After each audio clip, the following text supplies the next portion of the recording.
Okay, thank you very much, David and IABSE for the invitation, and thank you everyone for coming, friends, colleagues, even some clients and ex-colleagues as well. So just a little bit of an explanation, and I'll get going, and I won't be super long because I know everyone's keen to get to their dinners and onto a view of the Millennium Bridge.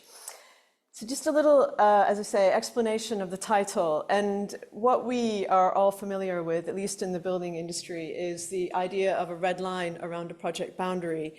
And I want to talk about a sort of process and a technique that we've adopted in our work, which encourage us to work through that red line. And I say through the red line rather than beyond, because it's a sort of two-way street.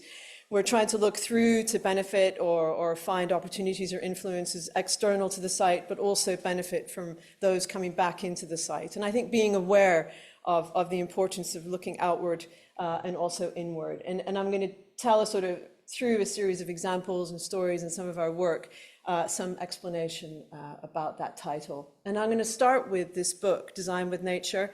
It was required reading when I was a student, an environmental design student in Colorado, in Boulder, by Ian McHarg. And this book has stayed with me since that time.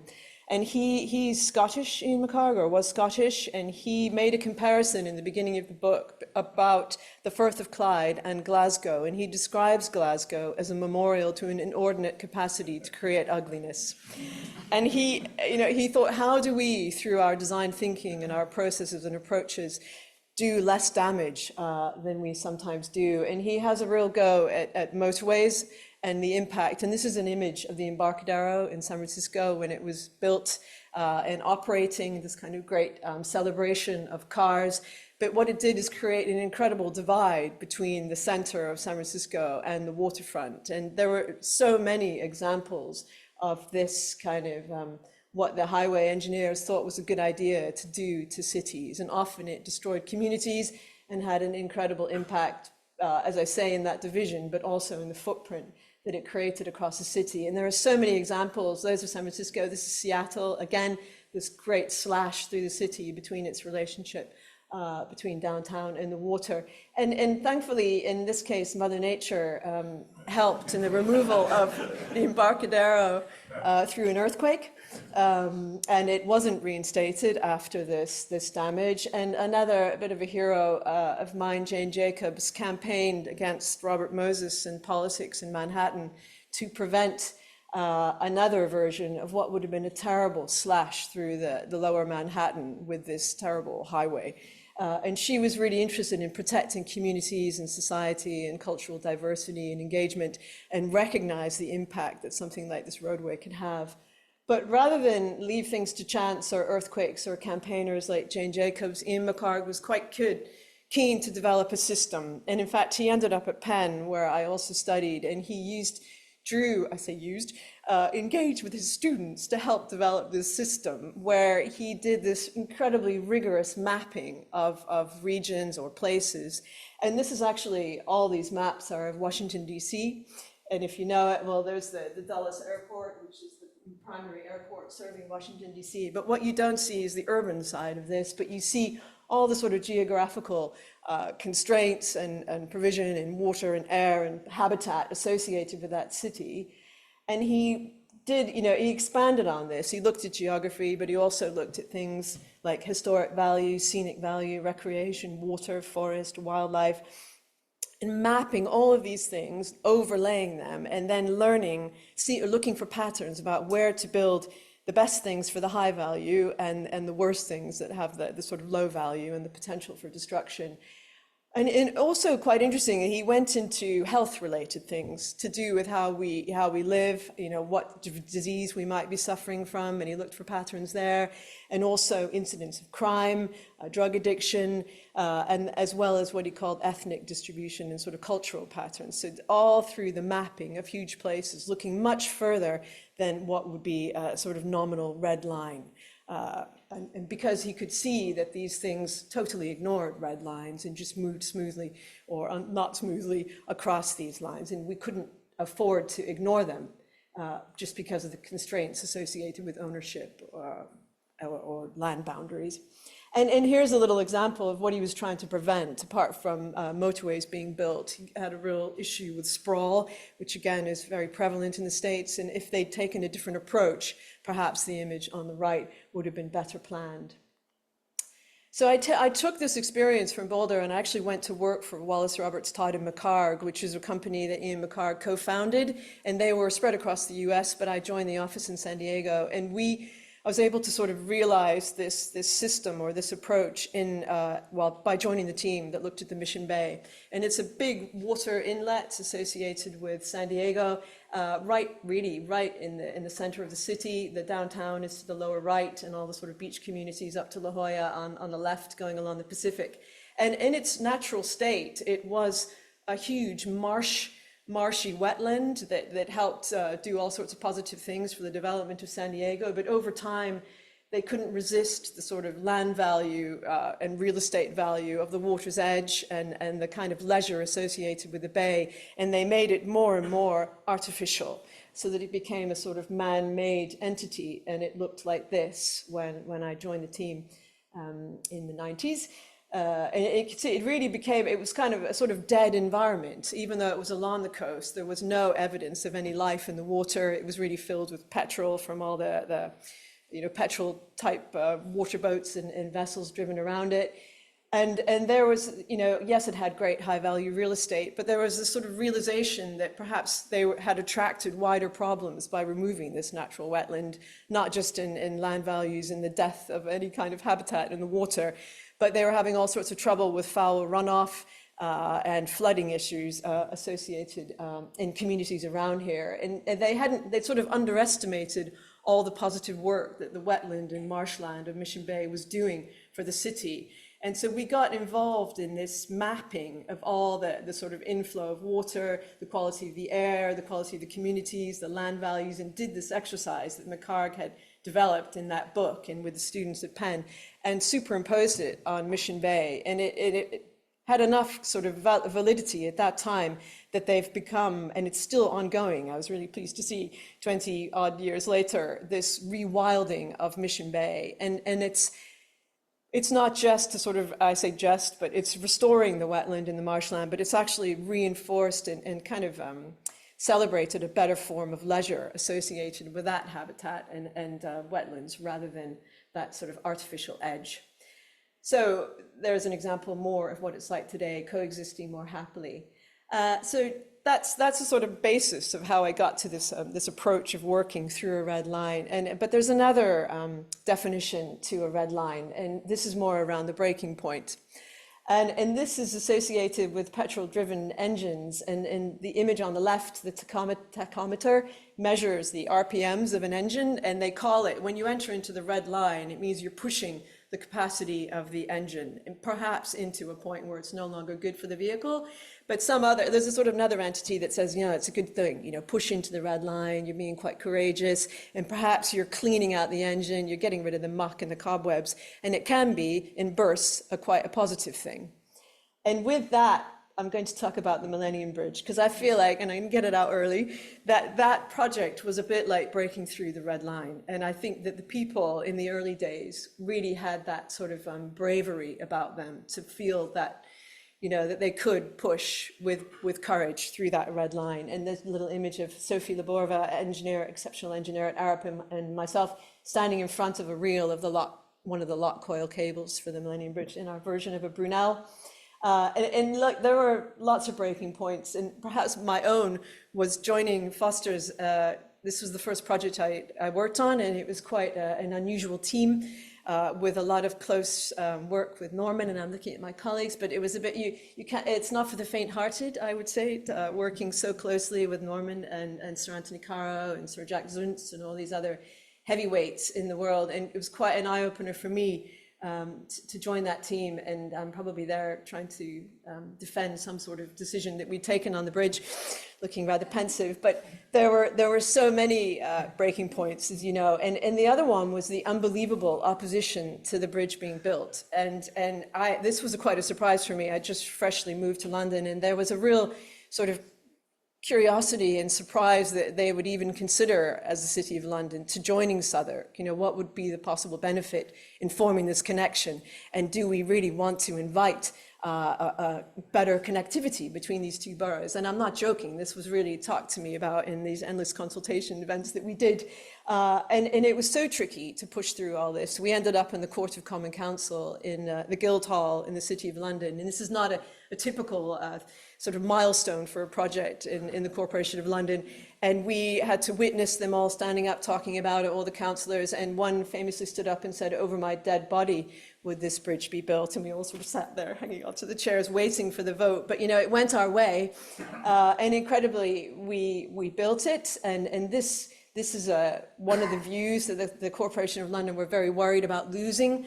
They felt that the bridge would block the view of St. Paul's, and that, you know, when you were traveling on a boat, passing that gap for those sort of 3 or 4 seconds, you had that moment for that view, and the bridge would ruin it rather than provide it. But again, we got through that. But of course, then there were more breaking points in this project, and this didn't happen. And this is, of course, borrowed from Harry Potter. But, you know, again, lots of hurdles, and people in this room really significant in navigating that. But again, I think it was the individuals and the kind of coming together in quite a small group of people, I would say, really, that managed to get through that and open it. And I think the numbers, you know, we predicted 4 million, and I think in 2023 it was 8 million people crossing. So we're talking about 220 million people in 25 years, and it's still got at least 100 years to run. So it's been such a significant thing. And for me, the breaking point is quite a small, as I say, a small bunch of people at the outset that persevered and continued to push. And it was a combination of designers, you know, political strength. It was money in Lord Sainsbury's, and Carol Patey's here this evening, you know, primary fundraiser. You know, without this quite small group of people, I simply don't think it would have happened. So you need that courage. So on the back of talking about people, I'll start to tell now a series of stories around working through the red line. And I think people, a lot to be said for them, as I've described in terms of bravery. But this is about supply chain and governance. And it would be amazing if more people used their sort of buying power and their influence in their decision making in projects to try and include social enterprises, because they're you know, not insignificant in that there are 130,000 in the UK. Our business, the studio and the trust, are a social enterprise, and it's you know, GDP of 60 billion. And what these social enterprises do is that they commit in their articles and in their mission to operate for you know, some force of good of some type, and then they choose to have impact with the distribution of their profits. So they have this certification because of that, and they demonstrate it and they evidence it. So if you buy through a social enterprise, you are doing good.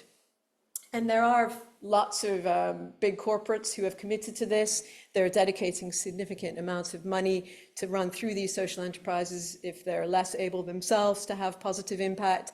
And that then creates loads of jobs. And so for the studio, we might, you know, we do what we can within the studio, but we do have control over, some control, we hope, who we work with, what products we specify, and how we hope to realize and deliver any design tasks we've been given. And this group is Oxford Wood Recycling, and they are a social enterprise who drive around the countryside collecting so-called timber waste from construction sites. They stockpile it in their workshops, and then they redistribute it back out to projects that need that material, but they also upskill and train through carpentry with young sort of youth offenders. So there's a great big cycle of positiveness that this business has, and by us in partnering with them, we enable that knock-on effect of positivity. And this is Buckinghamshire University, and I see Steve, my client, ex-client in the audience. Thank you for coming. And they had a great sort of pledge and mission to see their university as very much working through those red lines. How could it be a positive contributor to the community, to society, to the town of High Wycombe? And we did a whole exercise to convert their campus, and I'll work my way back to Oxford Wood Recycling in a minute. They were hugely, well, sorry, let me just back up, right in the center of High Wycombe, which is in effect in a valley. sitting down in the basin of all these hills around the Chiltern Hills.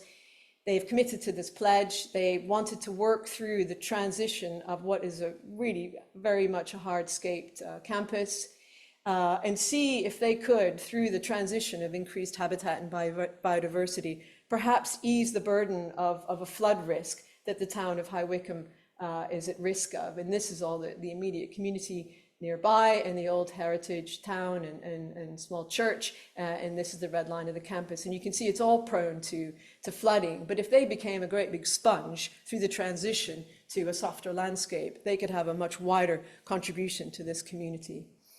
So we worked our way through with various little activities to increase the greening of this campus together with the group and the leadership there, and one of those was this little pocket garden. And this is where we worked with Oxford Wood. So these are gorgeous images from their wood shop, and they've committed to the SDGs, sort of groovy bunch. And together we built this kind of acoustic barrier, kind of snuggly bench that enclosed the garden and protected it from a big roundabout adjacent. And all of the materials for that were run through the social enterprise and all comprised of salvaged timber. And we're going on, we learned a lot from that, and this is another example of a viewing platform for a very large infrastructure project where we hope to do the same. And it's not just the material or the partners, but it's also how you design things. So we think, right, this one, we want youngsters to be upskilled, maybe we're going to engage the local scouts, so let's do a modest and fairly low-tech design solution that we know that they can co-build with us and improve that sort of wider circle of influence much beyond its red line. So another thing to think about, and time, of course, has nothing to do with red lines. And this is work, it's looking backwards, but it's also looking forward. And where we are in the world, we need to be much more mindful of what's ahead of us and be sort of responsible and respond to that. And we've done several projects that are listed factories. This one is in Leeds. And so this is about looking back. But in this instance, the foundry had already been converted. It was smashed full of a kind of rabbit warren of cellular offices and more kind of fire compartmentation and fire doors than I've ever seen in a project in my life. So there was, in fact, we did a scheme and we ended up with a single compartment, which showed that it was heavily over-designed. And so that's part of our responsibility, is do we really need all this? And can we optimize, make things more efficient, have less stuff through our influence and our design thinking? But it also meant that we inherited a load of pretty good stuff in this building, not just the building, but all the stuff inside. And with an enlightened client in Federated Hermes, they said, take stock of all of that inside, use it as your sort of resource. So this is kind of resource-led design rather than designing and then finding solutions in a material supply that could be global.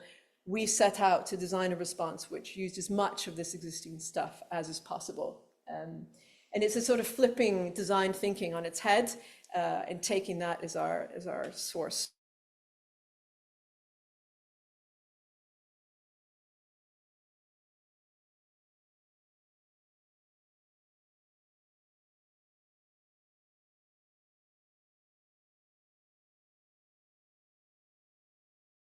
Duct work, which was going right down the spine of the building, and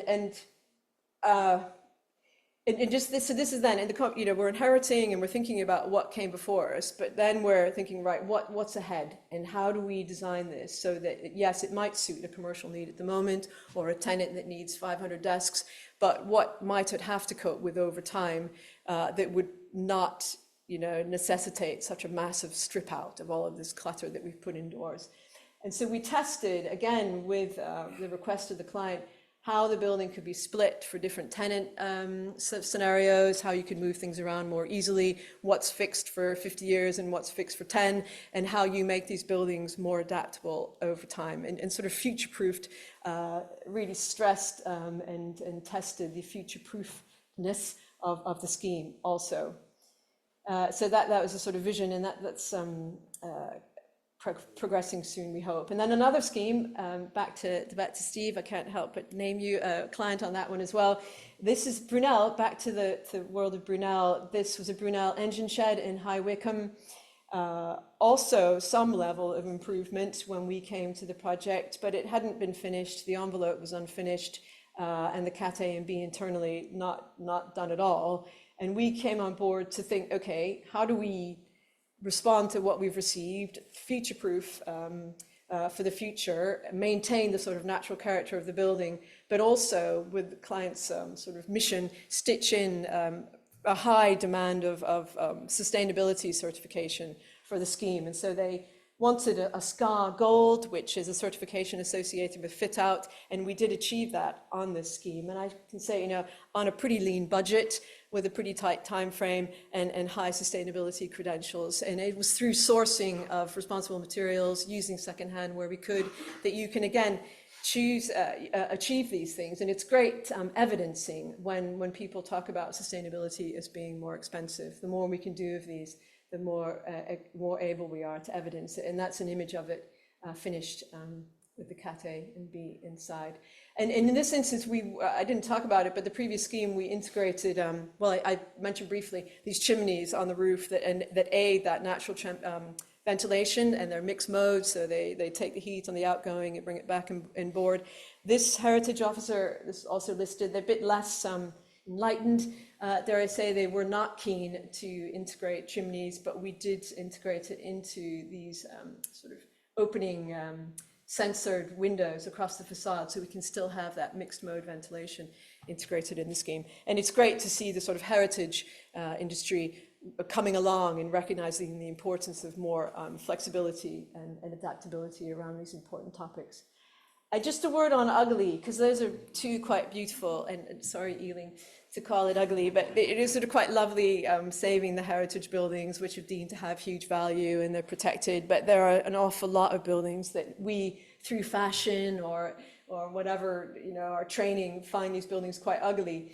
And this is a Percival House, which was the headquarters of Ealing Council, and they were in a JV to demolish this building. And I think they, you know, just before they sort of entered and signed the final line, they must have thought we ought to sort of just test that we're being responsible with the demolition of this building, and is this a good idea? And they asked us, as a kind of SWAT team across the trust, comprised of civil structures, architects, sustainability consultants, to kind of sweep the building and make a judgment on a fairly lean fee and in a tight time frame. Is there value in keeping this building? And at the end of that study, you know, well, in the course of it, we found all these beautiful waffle slab ceilings that had been hidden over time by the glorious fit out of the previous interior crew. And also these ribbons of balconies have got built-in drainage because, of course, they collect water, and they're perfect for integrating miles and miles of linear habitat around the building. And we thought that, you know, it was in incredibly good condition. And we did this sort of space planning exercise, and we thought this is perfect for a sort of tenant split with the core right in the center and the stairs in the corners. And off the back of, I think, a £20,000 report, they backed out of the JV and have kept the building. So you think the carbon outcome of that little piece of analysis is so significant. And it took, you know, a multidisciplinary kind of speedy team to think beyond our normal remit and demonstrate value.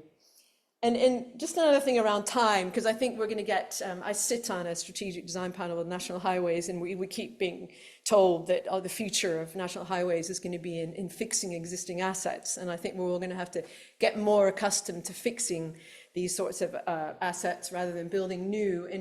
And I thought we came across the Ouse Viaduct recently as a team, and I thought actually how beautiful. It's a bit like a spotty dog. It's got all these random spots and splotchy sort of memories of repair over time of all the different brickwork, but it's quite beautiful, really. And you get this amazing view, and again, evidencing of all of these patches over time.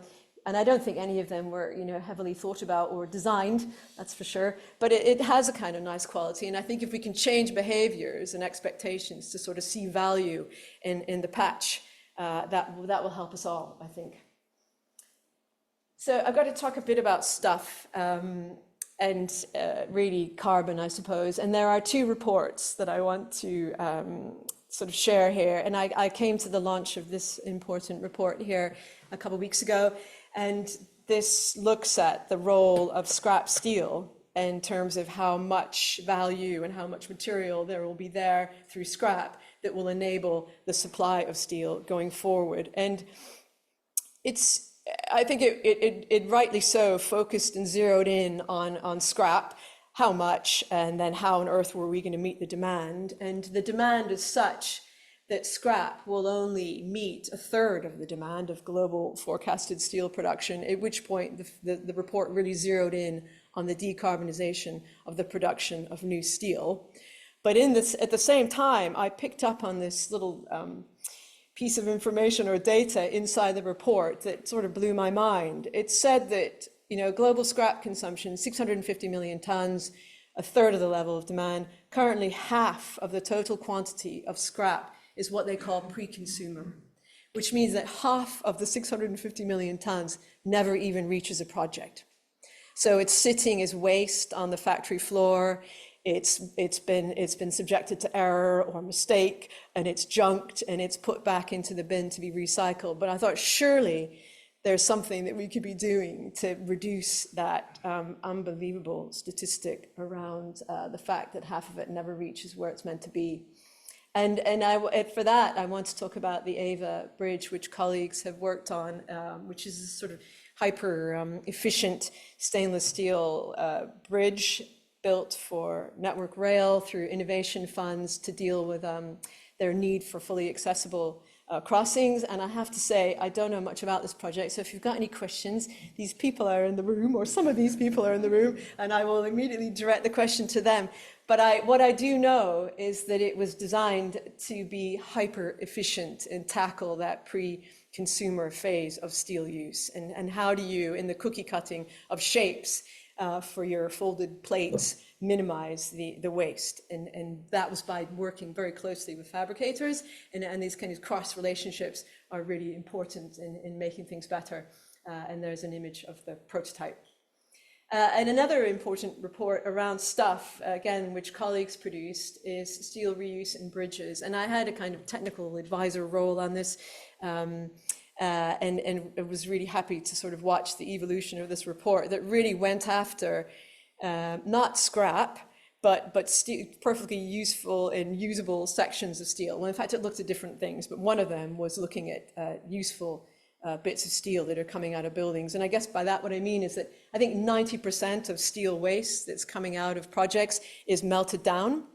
And that's at the expense of huge amounts of energy and water and time and money to enable that melting down. And this report is thinking, why don't you just use it in its current form?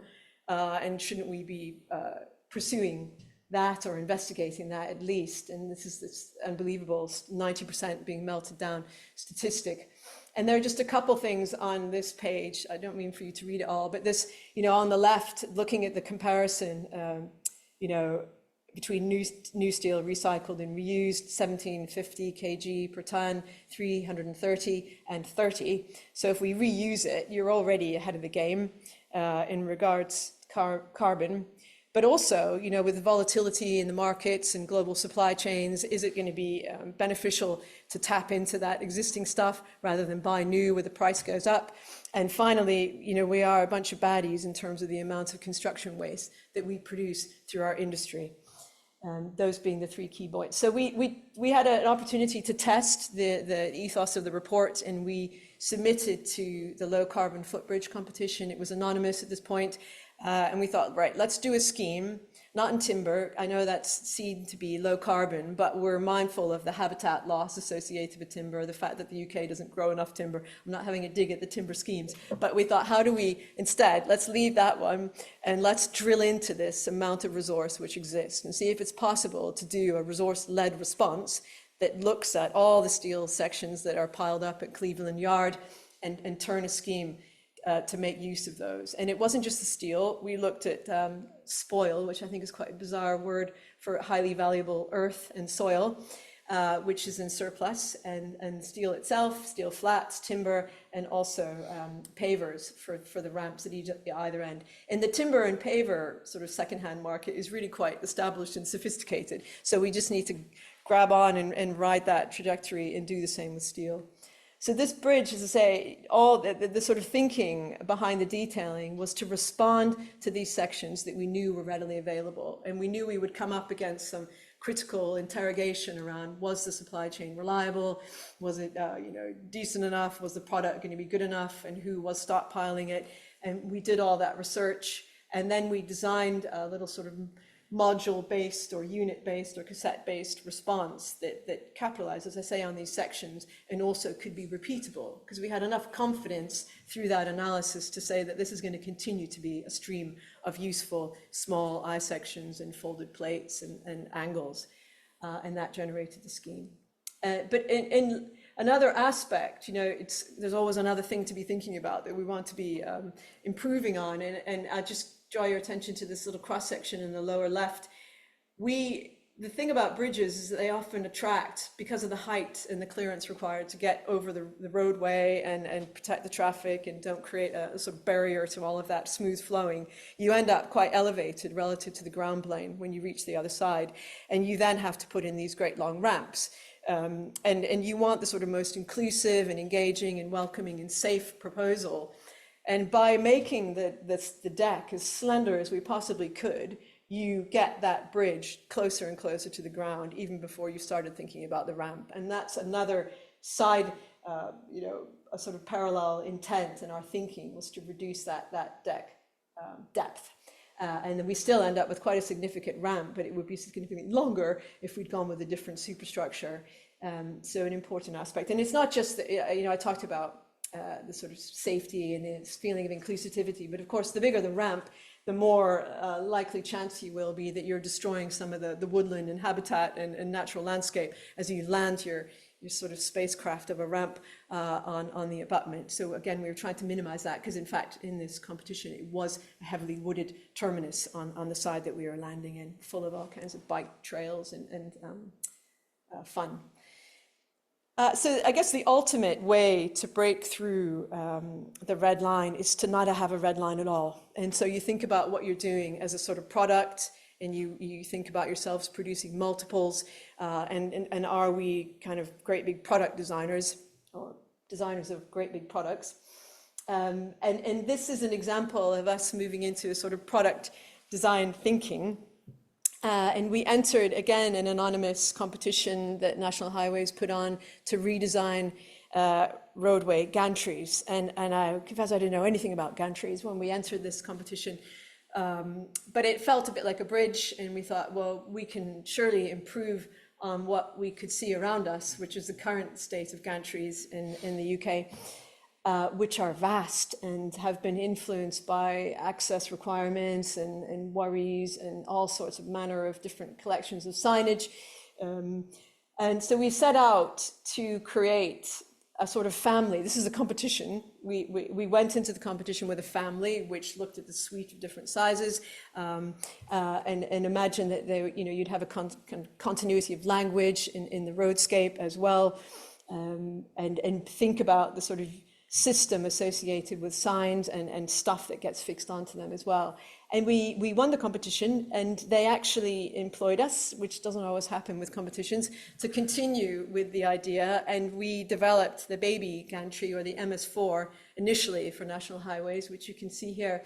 And one of the things that happened between the competition and during this phase of development is that the pier, or the column, became slightly canted, and angling into the road. And that means, very cleverly with colleagues who are here as well, that this shape can fit on the back of a flatbed and arrive at site and remove the need for a welded joint at that corner.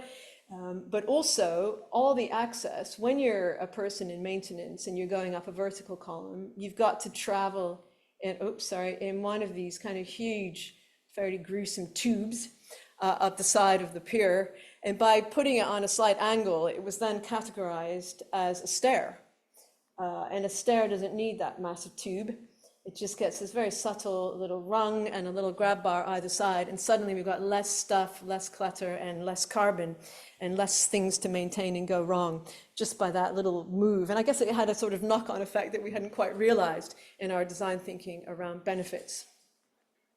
And here you can see the little system that we've thought about. And the important thing is that the gantry can exist with or without all that stuff that gets put on these, unlike the current gantries, which are so codependent that you can't remove one element without it being structurally dependent on each other, such that you gotta have this monstrosity, whatever you do. Sorry to the people who, I'm hoping you won't be here, but maybe you are, because I think Claire might be. Sorry, a beautiful monstrosity previously, and something more elegant. She's also involved in this one though, so I'm safe. And look, we thought about, the circularity, what's it made out of, what's its design life, where is it going to go next? Because there's a whole debate about how long gantries are going to be relevant. Are we going to need them? Is it going to be all in our cars, all gadgets? But at the moment we need them, and we haven't quite solved the other solutions. So let's design them in a way that we feel comfortable that we can take them down and use them in a different way when it's the end of their life. We then moved on to the superspan portal, as it's known, which is a 60-meter span in its most extreme case. And the quite cool thing here is that these are really the baby gantry, either side, the MS4 with a drop-in piece, so thinking systems and products and the cleverness that you can learn from industries like that, and of rationalizing the signs and all the bits, and here little wind cowls, because they don't at the moment have any sort of consideration for the massive wind load that these huge signs take on the gantries, and how can we improve that? So thinking through all that, and here's an image of the superspan portal without its stuff, and then what we would say is fully loaded. So then, a couple, I'm winding down now, but I just want to talk a little bit about health, and I put the word, and this is sort of mental and physical health of people and habitat. But just a little word on warning, because I'm going to talk about suicide, and I hope it doesn't have a direct impact to any of you. But I think we should know about the state of suicide in our industry, and that it has one of the highest rates of suicide of any of the industries in the UK, 4 times more likely to die by suicide than the national average. And in the last decade, this huge sum of individuals have taken their own lives. And the mental health in the construction sector is so bad that people are beginning to realize we need to address this, because of course it has a knock-on effect on the quality of their work, their productivity, how effective they are. And when we've got demands for really risky work that we require in the energy industry or in infrastructure, we need our people to be operating at their best. And we have a very enlightened client who is engaging us on a large infrastructure project to look at how the accommodation and the welfare associated with the workforce can be better designed, still within lean budgets and in fairly sort of robust and tough environments, but how can we better design this to help with the mental health? And I should say, I learned a lot about the health of occupants associated with the built environment while working on schools. Another shout out with a client here, huge amount of work. In fact, learned a lot from you and about how important and how aware students are of the quality of daylight and the quality of air, and how that impacts how productive they are in their learning. And surely all this applies to this workforce as well. So this is an example of a kind of prison-esque canteen. So this is the only form of sort of leisure and breakout space that the construction industry has tended to be provided with. And the chairs themselves are locked to their tables, and the tables are locked to the floor. So if you wanted to have any sort of different social interaction, or you wanted to have a choice of a slightly different type of seat, that's not available to you, and you're treated a bit like a sort of everyone is the same and everyone has the same need, and you sit in there and you get in and out as quickly as possible in this kind of super anonymous environment. So we've established all these principles about what might make a better dining space, and food being really important. Sorry, I do have some water. Oh, thank you. Woo. Talking too much and saying too much, but so we looked at the principles around better design, and actually went on to sort of establish a series of things and interventions that they should do in every space associated with food and dining that would just lift that experience, and give them some choice over how they sit and where they sit and what sort of type of seat they sit in. But it's gone much more broadly than that. We're also looking at the quality of light and the views and the ability of habitat to move through these significant plots of development associated with the delivery of this project, and convincing the sort of client body that these things really matter in terms of rooms having some sense of daylight or view out throughout their course of being on these projects. And then a massive investment in sort of upskilling, training, learning, and kind of care of that workforce in its operation, testing how they're performing, upskilling them all along, but also bringing in the next generation. And the kind of vision in this client group is so significant. It's been quite a sort of treat to feel that we might make a difference in terms of the health of that workforce. And there's some images of the sort of things we're thinking about. And these are really basic portal sheds, all of this very basic tried and tested systems to create buildings. And it's just how we treat them, how we position them on the sites, and what we do in terms of thinking about views that help them lift themselves to another level. So this is my final piece, a sort of final story and lesson around through the red line, around ecosystems and the unexpected. And it's about nature, and we're really sort of in dire straits in terms of habitat loss that's happening so unbelievably quickly at such a scale. And I think we've got to be aware of this, and we've got to take some responsibility about what we can do to minimize this, if nothing else, learn about it. And, we think about it, it's going to impact the bees, or, it's something over there that we don't need to worry about too much. But the UN talk about it impacting all these things that none of us can exist without, poverty, hunger, health, water, cities, climate, oceans, and land. So we're wholly dependent on ecosystems and habitat. And I'm just going to make a little pledge about wolves, because they're quite incredible. And this is a story about Yellowstone and the Tetons in sort of the border between Wyoming and Montana in the US. And they had it in their head that the wolves were really damaging. They were eating all the cattle and people's pets, and we need to clear them out of Yellowstone because they were a massive pest. And over the course of 50 years, they did completely remove them from most of the United States and up into the north and into Canada. And I think, scientists were aware that they were removing a key part of the sort of ecosystem cycle, but they persevered in the pursuit of protecting the hamburgers and the cows of the United States. But and wolves have had such a bad rap, all through their sort of fairy tales and the Three Little Pigs, and the wolf is really quite an evil member of our world. But the truth is that without them, this is what happened at Yellowstone. It was quite incredible. So the elk population boomed. There was huge overgrazing. All the insects and songbirds left. The riparian habitats associated with those animals declined. The beavers left as well. And the knock-on impact on the quality of Yellowstone was a bit like Mission Bay. It became more and more dead. Less and less diversity of creature, and more deer and elk sort of munching any sign of a tree shoot that was coming up in this landscape. And it reached such a point that they had a second thought about it. And they gathered together and thought, right, we're going to have a go at reintroducing the wolves to Yellowstone. And they did this in the 90s. And this is the point of hope, because they brought these wolves back. And the speed of repair sort of blew everyone's mind. And they did not imagine that Mother Nature could recycle in the speed that it did. And they call it a trophic cascade of ecological change. When they brought these wolves back, they were this fundamental missing piece. And as I say, they were astonished that within 10 years, the trees rebound, 20 years, the aspen come back, the riverbank stabilized, the beavers are back, the sort of natural wetland and marshy character of Yellowstone is restored at such a pace.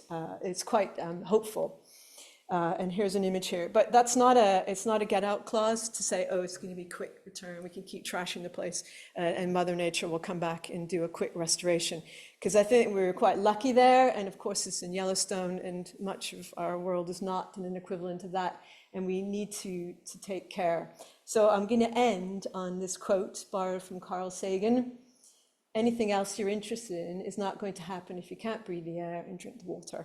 So don't sit this one out and do something. Thank you very much.